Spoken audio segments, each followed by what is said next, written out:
Hello, good morning everyone. I am your SST teacher. Now I am going to teach you the last page of the third chapter, state government. Okay. In previous classes, I was told you about state executives, qualification, governors, about governors' powers, and today I will teach you about chief minister and council's minister. Okay, so let's start. Chief minister and the councils of ministers, मुख्यमंत्री और मंत्री परिषद. ठीक है. We have already studied about the election for MLAs. हमने पहले ही MLA के बारे में जान चुके हैं हम लोग. ठीक है कि MLA का चुनाव कैसे होता है, कौन उन्हें चुनता है. A political party whose MLAs have won more than half the number of the assembly constituencies in the state can be said to be in a majority. अब इसमें एक राजनीतिक दल होता है, ठीक है, जिसके विधायकों के राज्य में निर्वाचन क्षेत्र होते हैं, ठीक है, और उसमें बहुत ज्यादा बहुमत होती है. मैं टोल्ड यू कि उसमें बहुत ज्यादा आपस में ये लोग मिलकर इलेक्ट करते हैं, वोट देते हैं. ठीक है, तो उसमें बहुत ज्यादा बहुमत उसे कहा जाता है और बहुमत के रूप में उसे निर्वाचित किया जाता है. So after the election, the MLAs belonging to majority party elect their leader, who becomes the chief minister on the governor's invitations. अब यही जो आपकी पूरी जो बहुमत इकट्ठा होती है, MLAs वगैरह जो इकट्ठे हो जाते हैं आपस में, तो उस चुनाव के बाद जो बहुमत के जो विधायक होते हैं वो अपने नेता का चुनाव करते हैं. ठीक है, एक नेता उसको चुनाव करते हैं. हाँ, और कोई पार्टी स्पष्ट बहुमत नहीं जीतती है. जैसे ये होता है कि वो सब आपस में कि एक गवर्नर्स के थ्रू क्या करते हैं, एक फॉर्म मिलाते हैं चीफ मिनिस्टर्स को. ठीक है, in such a case the leader of the longest coalitions or single largest party is invited by the governor to form the state government. अब यही जो सबसे बड़ी जो बहुमत वाली पार्टी आपकी बनती है वो सब गवर्नर्स के मतलब सलाह मशवरा ये सारी चीजें होती रहती हैं. ठीक है, वो कौन मतलब गवर्नर के द्वारा सरकार में अपने फॉर्म में आती है, ग्रुप में आती है. The governor appoint the leaders as the chief minister. और वही जो गवर्नर होते हैं उनके जो बहुमत नेता वगैरह होते हैं उसमें एक चीफ जो बनाते हैं, चीफ मिनिस्टर्स बनाते हैं. हाँ, वही जो क्या लीडर के रूप में अपॉइंट किया जाता है. ठीक है, the governor appoints the members of council of minister on the recommendation of the chief minister. और वही चीफ मिनिस्टर जो तय बन जाते हैं तो उनकी सिफारिश या उनकी सलाह राय मशवरा से हमारे क्या काउंसिल्स ऑफ मिनिस्टर मुख्य ये जो मंत्री परिषद तैयार किया जाता है. ठीक है, the political party that forms the government is called the ruling party. यही जो पॉलिटिकल पार्टी है अपने आप में जब गवर्नमेंट के थ्रू जब फॉर्म में आती है तो यही आपकी सत्ताधारी मतलब रूलिंग पार्टी कहलाती है.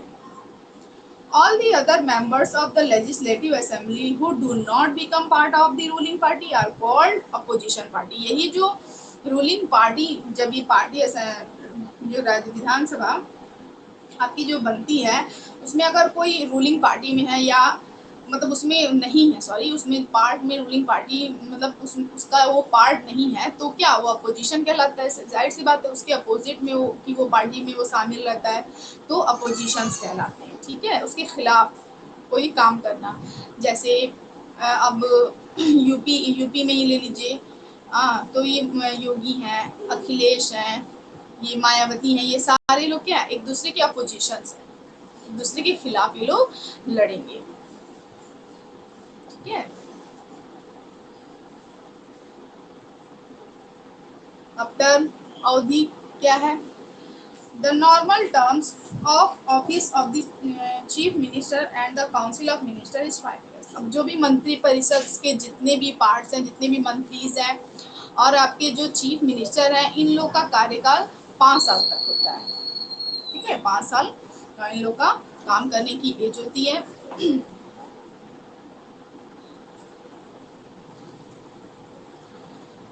Powers and function of the chief minister. अब जो चीफ मिनिस्टर हैं उनके पावर क्या है, कार्य क्या है, उसके बारे में आइए जानते हैं। The chief minister is the real head of the state.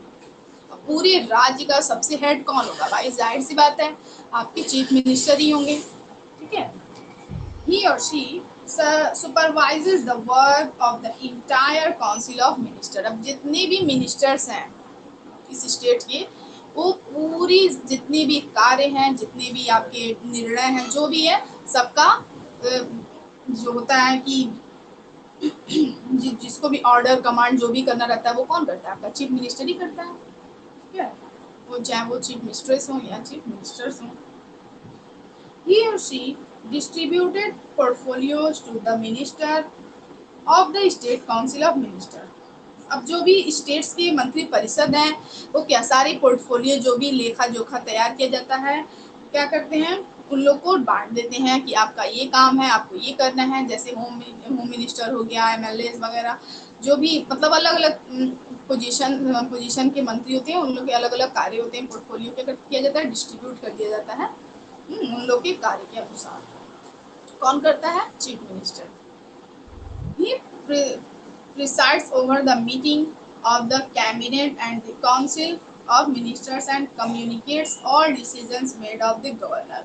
अभी सारी मतलब मंत्री परिषद की जो सारी बैठक बैठाई जाती है, ठीक है, सारे जो कार्य होते हैं, कैबिनेट मिनिस्टर्स वगैरह आते हैं, उसमें बैठते हैं, मंत्री परिषद जितने भी होते हैं सब इकट्ठा बैठ जाते हैं और चीफ मिनिस्टर की सलाह राय मशवरा जो भी होती है गवर्नर के थ्रू होती है और ये सारे काम आगे बढ़ते हैं, किए जाते हैं। ठीक है, जो मतलब ये जो डिसीजंस हैं ये गवर्नर को भी वो बताते हैं कि मैंने ऐसा ऐसा किया, ऐसे ऐसे क्या करना चाहिए। उसके गवर्नर की भी राय मशवरा सलाह उसमें शामिल रहती है। ठीक है, he or she is responsible for the success or failure of the government। अब जाहिर सी बात है गवर्नमेंट का चीफ मिनिस्टर अगर आप लीड मेन रोल में है तो अगर वो फेल होता है राज्य या वो पास होता है, मतलब अगर सक्सेस होता है तब भी आपकी जिम्मेदारी, अगर कुछ गड़बड़ी होती है तब भी तो आप ही की जिम्मेदारी बनती है ना। तो जो भी अगर अच्छा हुआ या बुरा हुआ राज्य के साथ तो उसकी जिम्मेदारी किस पे आती है? चीफ मिनिस्टर पे आती है। His resignation by the chief minister is treated as the resignation of the entire council of ministers। अगर चीफ मिनिस्टर ने किसी गड़बड़ी या किसी अगर उन पे आरोप लगता है, अगर उनको इस्तीफा देनी पड़ी तो पूरी जो मंत्री परिषद होती है वो सबको उनकी वजह से सबकी क्या होती है? रिजिग्नेशन देनी होगी, सबको सबकी हो जाएगी। ठीक है, सबको उनके वजह से सबको देना होगा क्योंकि उनके अंडर में ये सारे लोग हैं ना। एक की गलती की वजह से सब लोग उसमें शामिल हो जाएंगे और सारे बच्चे कहाँ गायब हो गए? पढ़ने में मन नहीं लगता है। The council of ministers. अब जो आपके मंत्री परिषद हैं उसमें देखा जाए क्या होता है? There are 3 categories in the council of ministers: cabinet ministers, minister of state, deputy ministers. अब जो इसमें 3 कैटेगरी में इसको डिवाइड किया गया है काउंसिल मंत्री परिषद को। जो कैबिनेट मिनिस्टर कहलाता है एक आपका राज्य मिनिस्टर्स मतलब राज्य के मंत्री, और आपके उप मिनिस्टर मतलब उप पद पे जो होते हैं वो डेप्टी जो होते हैं वो मिनिस्टर्स होते हैं। 3 पार्ट हैं। The council of ministers is collectively responsible for the state legislative assembly. और ये जो मंत्री परिषद होते हैं वो जो भी स्टेट में जो आपके जो आपके विधानसभा होते हैं उसमें जो भी आपको मतलब कुछ भी कलेक्टिविटी या कुछ भी जो काम होता है उसको करने की जिम्मेदारी किस पे होती है? इन्हीं लोगों पे होती है। ठीक है, कोई भी रिस्पॉन्सिबिलिटी इन्हीं लोग पे होती है। If a vote of no confidence is passed by the assembly against any minister, the entire ministry has to resign। अगर किसी भी मंत्री मतलब इन लोग मंत्री में से अगर किसी से भी खिलाफ अगर कुछ आपकी मतलब कॉन्फिडेंट नहीं पाई गई या कुछ गड़बड़ी हो जाए तो उसके अगर मतलब अगेंस्ट में अगर कोई मिनिस्टर्स अगर नज़र आ गया तो उसको क्या करना होगा, उसके वजह से पूरी जितने भी मिनिस्टर्स हैं सबको रिज़ाइन देना होगा। ठीक है, अगर कुछ जैसे होती है ना कि कुछ मिस्टेक्स वगैरह आ जाती हैं कामों में, तो ये होता है कि उनके वजह से सभी मंत्री को रेजिग्नेशन देना रहता है। कोई भी काम इतना आसान तो होता नहीं है। चीफ मिनिस्टर भाई वो तो अपने आप में बहुत ही बड़ी शख्सियत वाली बात हो गई। तो कोई भी काम रिस्पॉन्सिबिलिटी से ही करना है और ये लोग करते भी हैं। Power and function of the council of minister. अब जो मंत्री परिषद है इनके कार्य क्या है, इनके पावर क्या है, let's no. The council of minister is real executive of states. अब ये जो काउंसिल ऑफ मिनिस्टर है मंत्री परिषद है यही आपकी क्या है, रियल एग्जीक्यूटिव मतलब रियल मतलब एकदम रियल कार्यपालिका है राज्य के। ठीक है, each department in the state government is headed by a cabinet minister और minister of state। अब यही जो जो सरकार है इसमें जो हेड होता है वो कौन होता है, यही होता है कैबिनेट मिनिस्टर या आप स्टेट मिनिस्टर ऑफ स्टेट बोल दीजिए। ठीक है, ये ही आपके हेड होते हैं। इट इज हिज और her responsibility to run the administration of the department smoothly. अब इसमें या जेंट्स हो या लेडीज हो, ठीक है, इन लोग की ही रिस्पॉन्सिबिलिटी है कि सारे विभाग को सुचारू रूप से चलाने की जिम्मेदारी ये लोग अच्छे से निभाएं, मतलब सारी जिम्मेदारियों को अच्छे से ये लोग करें, इन लोग की जिम्मेदारी है। It formulates and decides the policies of the state and implements them effectively।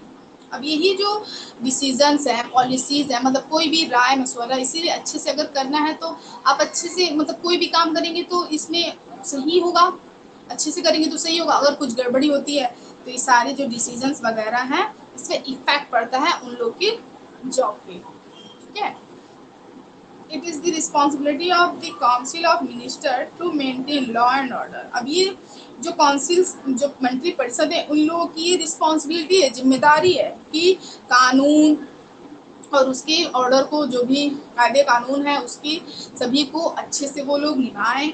Ensure security of life and property of the people in the state.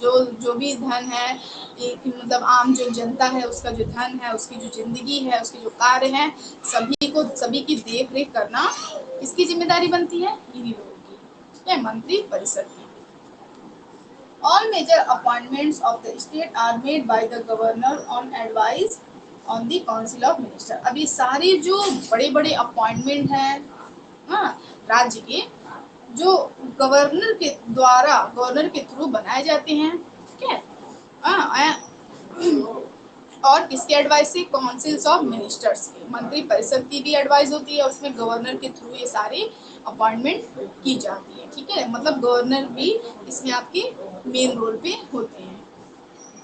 Majority of the bills are introduce in the legislature by the council of minister. अब जो ये जो bills वगैरह पास किए जाते हैं, जो आपके धन वगैरह हुए या वित्त मंत्री, ये सब ये काउंसिल जो मंत्री परिषद हैं ये सब किसको देते हैं, इंट्रोड्यूस कराते हैं असेंबली में जाके, विधानसभा में जाके सब इंट्रोड्यूस कराते हैं कि इतना इतना